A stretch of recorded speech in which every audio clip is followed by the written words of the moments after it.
Good day. My name is Mershen Pillay, and I'm a speech and language therapist and an audiologist, and I work currently in two places. I work at the University of KwaZulu-Natal. I have an honorary position as an associate professor in the discipline of speech language therapy, and I'm also working in New Zealand in a similar discipline for Massey University. But I'm speaking to you today through my role at the University of KwaZulu-Natal. And I'm going to start my slideshow, and I hope you enjoy the presentation, and I'm happy to take any questions or any comments or help further your understanding with regards to the role of the speech and language therapist in transgender voice communication. So like the title says, bullying and finding your voice, transgender and gender diverse youth. There's a couple of key focal areas here that I thought I should tease out a little bit because the title may be a little bit loaded. So here are some of the key things that I'd like to talk about. So firstly, we're looking at the issue of bullying. And I'm going to define that according to my perspective shortly, but I thought that perhaps what I'd do is just to show the way in which I would understand the nature of bullying in relation to voice and communication. So firstly, bullying exists as a thing, and we know that it happens in schools, and we know that it happens amongst even those young children who are not yet at school. So there are two things that we need to consider when looking at bullying, both that it is possible across any of the genders to be a perpetrator and or the subject or the person being bullied. And so those are two roles that one needs to consider when looking at bullying.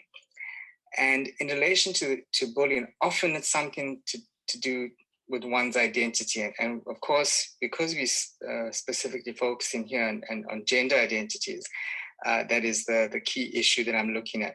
But I'm particularly interested as a speech therapist on the role of voice and communication and how voice and communication are features that form into or closely, in fact, intimately intertwined with one's gender identity. And so that's really what I'm going to be talking about in how this definition of bullying plays out. So we know that bullying is always about power and who owns power and who doesn't, and how that power is negotiated from the playground to the boardroom. And within the space of looking at childhood and adolescent communication, specifically what we're looking at here, and this is located, and I'm looking at the context of the school environment, because this is where bullying specifically plays up a bit more. However, as you can see from the list of types of ways in which bullying may occur, it happens in all kinds of spaces, including in cyberspace. So it is about power balance. It is about how learners, both at an individual level, so one-on-one, or as groups of people, may intentionally harm people over time and in many ways. So there's about six ways in which bullying may occur: by physical, verbal abuse, rumors, peer group exclusion, sexual gestures and remarks, and of course, like I mentioned, cyberbullying, which is on the increase. So these are various forms of bullying. Here's what I'm talking about. This helps define what it is I mean by bullying in context of this talk. As I mentioned earlier on, there are two positions one could take within when considering communication and when considering trans both youth and adolescent populations. Looking at being bullied, so being under what's referred to broadly as subjection of bully, or being the person doing the bullying, the perpetrator. And if you look very briefly across both of these sort of points here, these features of why people may bully, there's a variety of issues. If you look at the persons being bullied, it may be purely because of, and this is a specific feature to adolescent bullying, where a lot of the bullying seems to be around sexualized interactions. Homosexuality is one, gender non-conforming self-expression is another, and other reasons for why features of bullying may occur, or something that may be noted under people being bullied, issues around depression and suicidal ideation, school truancy, impaired academic performance, etc.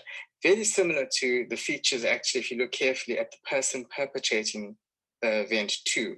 So either if you are the subject of being, when you are being bullied, or when you are perpetrating bullying, these are some of the key factors, reasons for why this may occur. And why this is important for me is because when we're looking at this topic of voice and communication, and it's been so central to identity, considering trans and gender diverse identities and bullying is something definitely worth focusing on, because if you look at this slide here, what's been highlighted, and this, a lot of the data I've just shown you comes from a recent Finnish study, which was published in 2021 in January, which looks at the way in which specifically people who belong to sexual minorities, youth who belong to sexual minorities, and or people who are in any form of gender minority group and or cisgender youth are bullied more. So there's almost a doubling of bullying being experienced by people who are, for example, sexual minorities and or gender minorities. So it's something well worth looking at why this bullying occurs. And like I said, my link to bullying, or my understanding of bullying through the cases I've worked with, through the way in which bullying occurs, is predominantly around the way in which somebody expresses their identity, and for our purposes today, looking at how trans and or gender diverse identities are expressed through voice, through communication. So of course, that entire thing around voice and communication and bullying as an activity that's connected closely to the effect of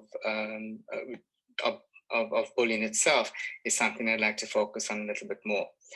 And so within my professional scope, and within the scope, the role and the scope of practice of what a speech and language therapist does, supporting gender identity and expression may occur in various roles. And as my colleagues have probably emphasized in their inputs earlier on, no single profession does anything really on their own. So similarly with my role as a speech therapist, it's almost always entirely when working with trans and gender diverse communities of youth and adolescent populations, is that it's with other multidisciplinary team members. And so in the same way, here we're looking at a variety of ways in which I might interact with my colleagues, psychology, social work, and a whole host of other medical and healthcare practitioners to look at how communication is better reflects someone's gender or authentic self, the gender identity and or authentic self. And as a result of this, we know, and the literature has shown us, that by working with voice and communication to it helps us to reduce gender dysphoria, it improves mental health and the quality of life. The only difference between working, and most of my work has occurred with adults who are trans and gender diverse. And when I look at and I compare my work that's now burgeoning with child and adolescent populations, the only difference is taking into account or focusing the particular pubertal stage of the person that I'm working with, if this is an adolescent, or the child, and what the child experiences, and the child's cognitive, social, emotional, moral development, a whole range of other things are very important for me to consider when working with younger populations. And of course, especially in South Africa, I think it's vital that when we're looking at working with child and adolescent populations, it's not just about what we can do as an individual discipline over the particular individual, but it's also about how the whole infrastructure supports access to various forms of care across social, educational, and healthcare sectors. On the right-hand side of the slide, you'll see that my work, or the work of a speech and language therapist within trans and gender identity populations, is to look at a whole range of factors from gender identity, gender expression, looking at client goals, working with current voice and communication parameters, social communication, and a variety of how gender-affirming medication histories may also impact. And we need to investigate this when looking at a person seeking our services. I'm going to show you something shortly now. This is just a quick overview of how, as a speech therapist, this is plonk right in the middle of our scope of practice, because in South Africa, the Health Professions Council recognizes that speech therapists are the key providers for working with voice and communication and I'm just reminding you about this. I'm going to play or just ask you to read this comment here, and you'll see that what's been expressed here is a very important statement that I think many people have yet to understand more. But this text, this book that was written by a trans man, is an excellent text that expresses this. I've used this at other training sessions within trans and gender diverse voice and communication workshops. But as you can see, this author says, when I was a tomboy kid, a swaggering teen, steeped in queer culture, then a masculine adult. I dated women, and my ex and I once held at gunpoint by a man who went on to target 2 other straight couples, shooting the men. That night, my voice, high, sharp, and immediate tell saved me. When I spoke, something clicked in the gunman's eyes, and he immediately let us go. I'm going to just focus on that particular paragraph and not focus on the second one, which looks at gender and power. But this extract comes from a wonderful book, and I'm going to see if I can actually just put that on screen for you. For some weird reason, this is not shown up here. But there we go. If you can see that still, I'm hoping you can see that. I'm not checking my recording just yet. It's called Amateur, and it's by Thomas Page McBee. Okay, I'm going to continue with my presentation. Okay, this video is also something I think that you might find interesting to watch because it's a form of bullying, but in a different public space. This is a young trans woman negotiating her space in a #MeToo protest march. Have a listen to what's being exchanged here between the protesters and the trans woman. Oh, sorry about that. Let's see if that works. Did you ask him to remove their signs? Can you remove your sign? Shut the Yeah, that's my voice. Yeah, that's the voice that I was born with. I sound like a man. You think you've got like a little voice? You don't know, so shut up. Okay, and I think the point that's been made here is the way in which voice has been used to determine who belongs, who doesn't belong to a particular group. And in fact, what you witnessed here is a form of bullying. That from a feminist #MeToo march against the issue that this young trans woman was trying to also fight for. So the point that's being made is that bullying occurs at various levels, and voice is intimately connected to this, voice and communication. And so if you look through the slide here, treatment of when looking at voice and communication will actually continue to focus on how voice, especially the non-habitual voice production mechanisms. So in other words, your baseline voice that you use for your standard communication, okay, how that is engaged and used either when one works toward voice masculinization, feminization, or neutralization.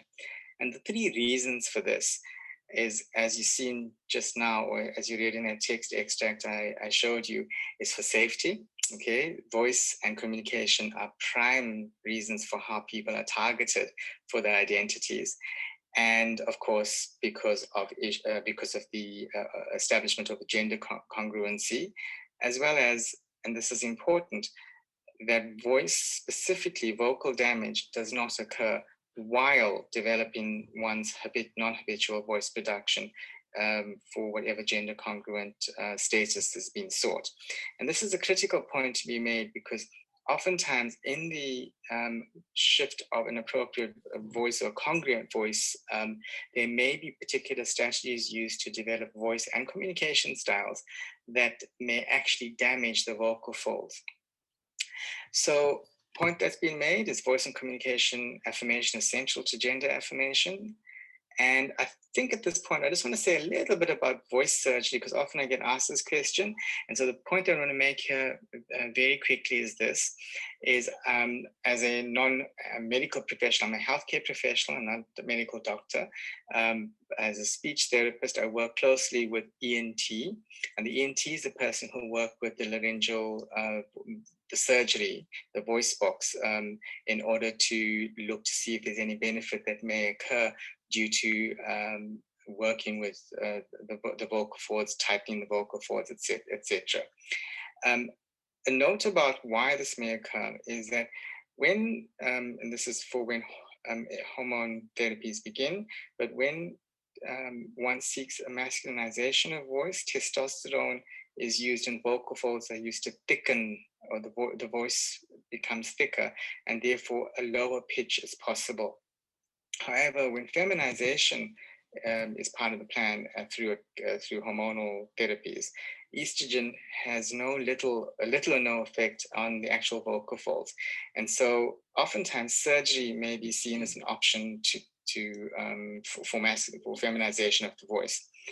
And what I'm going to do is just talk a little bit about why I've mentioned this thing about the voice surgeries is for two reasons. One is because it is an option, but secondly, to look at when the effect of voice surgery, or perhaps even before getting to voice surgery, what one could do to alter one's voice without having to need surgery, especially, and this is no slight on ENTs performing surgeries, but much of the research shows that vocal changes post-surgery are either not always established or sustained post-surgery, and that almost always therapies are required to alter voices.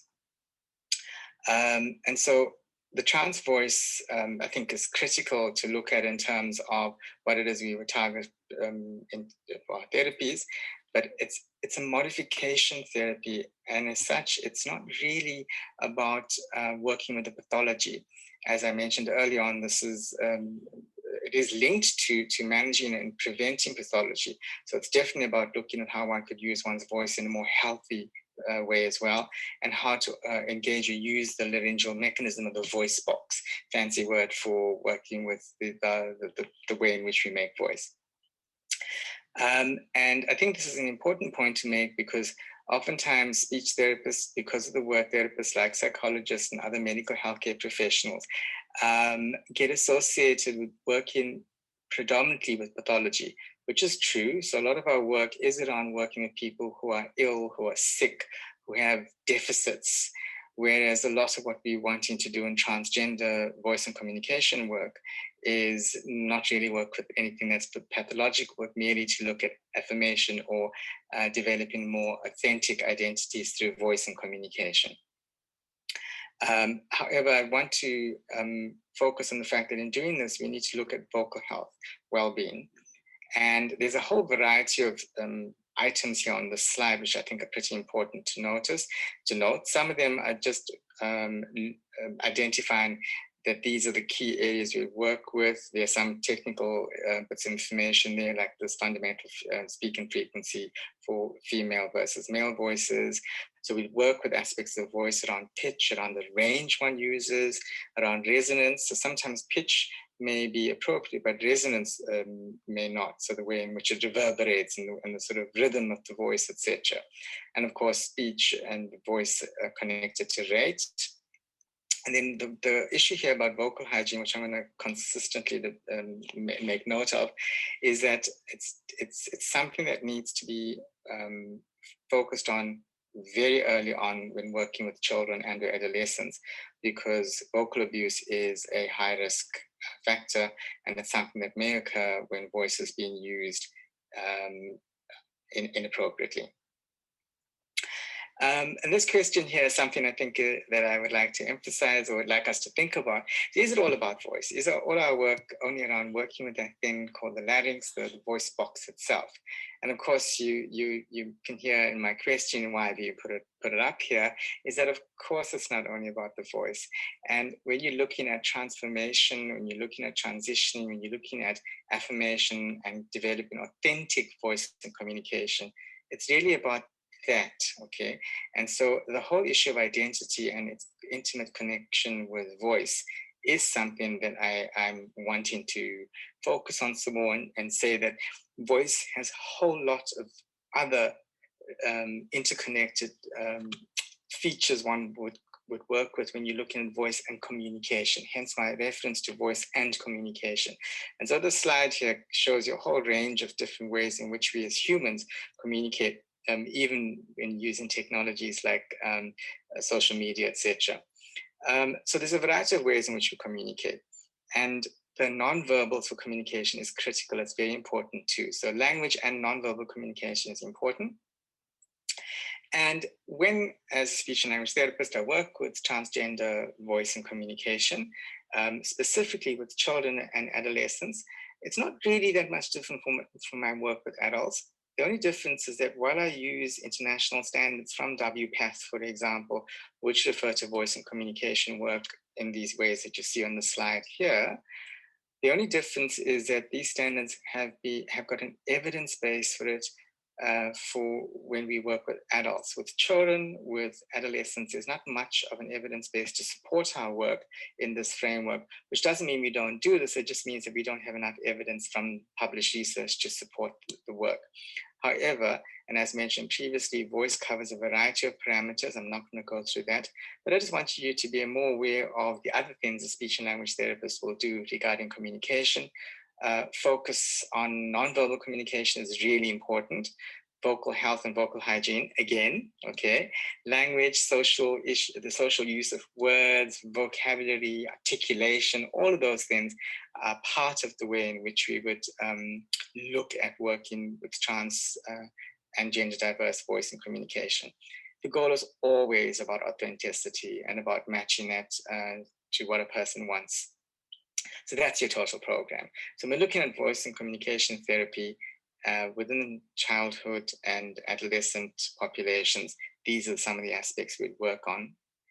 And there are a variety of ways in which we intervene. So we look at all kinds of things, like looking at, and you saw on the previous slide, the nonverbal communication. So things like kinesics, I think there's a bit of a, no, that's kinesis, proxemics, haptics, the way we touch each other when we speak. That didn't come across correctly, but the idea of using touch in communication to communicate our emotions, communicate our connection with another person, etc. It's very different across the genders. And there's a variety of other ways in which you use our eyes to express different things, our facial expressions, our vocal functions. So we would focus on developing voice strength or vocal pitch, etc., through exercises. We'd look at resonance and resonant voice therapies. We'd look at inflections and using a variety of phrasing. These are just some pictures to demonstrate all of the different things we do to express or show emotion, and how the different genders may do this. Many masters there because of the potential of adopting a voice, specifically as trans women, or trans female, where when from a very young age, when you're as a young child, through to adolescence, and especially when adolescence and various points of pubertal ages are reached, that a voice change may encourage or develop a very high-pitched, squeaky, Minnie Mouse kind of voice, and this is something that is damaging to the vocal folds, and is damaging at various other levels as well. So these are some of the issues that we would focus on with regards to the nonverbal features of communication, as well as the verbal features, voice, language, etc. I think the key take-home message before I let you go back to the main show is that a speech therapist will look at voice, will look at culture, nonverbal and verbal communications. And as you saw all those other things pop up on the side, that's all of us. That is what our entire world is about when looking at communication, which is intimately connected to culture. I'm not going to go through all of those different things that are listed here, but to be aware that when working with trans and gender diverse youth and in general, children and adolescents, we would need to take into account issues of culture linked to race and ethnicity, to class, to spirituality, to a whole range of different things. And that's important because there isn't a single version of gendered voice and communication. And so there isn't a little textbook that says use this particular style or not. And all of these features, all these factors have to be negotiated with the speech and language therapist when working with voice and communication, with especially young children and adults, because often these are developing, establishing identities, or going toward an identity that most people arguably take a long time to get to. I hope you found this informative and useful. I do have an email address which will be available, and I'm sure Ron will make that available to you. And I would love to have any questions or queries. I'm really sorry I'm actually not there in person to present this, but I hope you found this useful. Thank you very much, and I look forward to your contacts.